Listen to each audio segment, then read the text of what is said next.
টেকনাফের একটি হত্যা প্রচেষ্টা মামলায় কক্সবাজার ৪ আসনের সাবেক সংসদ সদস্য আব্দুর রহমান বদিকে টেকনাফের সিনিয়র জুডিশিয়াল ম্যাজিস্ট্রেট জনাব হামিমুন তানজিনের আদালতে আজকে উঠানো হয়েছিল।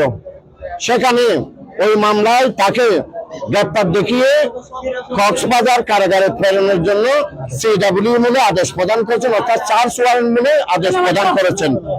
ওই মামলার ওই আদালতের যিনি সিএসআই আছেন তিনি আমাদেরকে বলেছেন যে এই আদালতে বলেছেন যে তিনি আব্দুর রহমান বদিকে রিমান্ড পেয়ার করেছেন এই মামলার তদন্তকারী কর্মকর্তা। রিমান্ড পেয়ারটা ভারপ্রাপ্ত কর্মকর্তা টেকনাফ থানার মাধ্যমে আদালতে এখনো পৌঁছায়নি।